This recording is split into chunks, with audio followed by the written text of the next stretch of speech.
But when we start to make that preference as a reality, and everything is changing in the world, and that's where the class comes in. In the first place, the preference is just the extension part of you. It's not real you.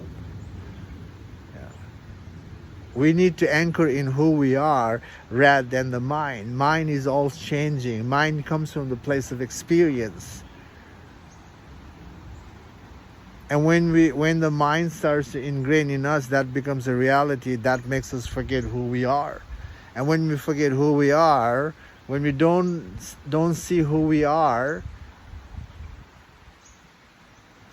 moving the place of the layers, and we're fighting with the layers, and we're struggling with the layers.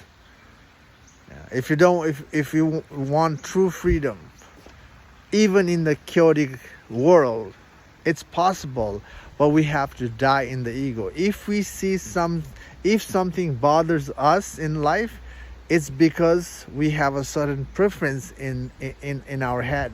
We have a certain belief in our head. And we need to investigate why we have this preference, why do we have this belief, why I hate the world the way it is right now. And that's the way to figure out why we hold on to certain things in life. And to be free in the noise is by really understanding our attachment, our fear, by tracing it backward. And tracing it backward will help us to see why we have the ingrained belief in us, and why we have a hard time being flexible. We see the root cause of the problem, and we have to let go of the root as well.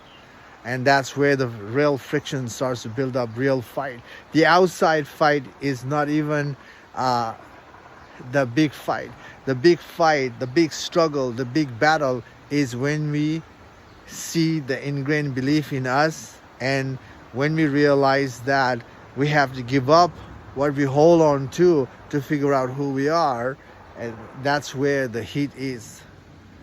And that is where the ego is clinging to maintain something. That's where that's the root cause of the friction that we experience outside. That root cause is making us to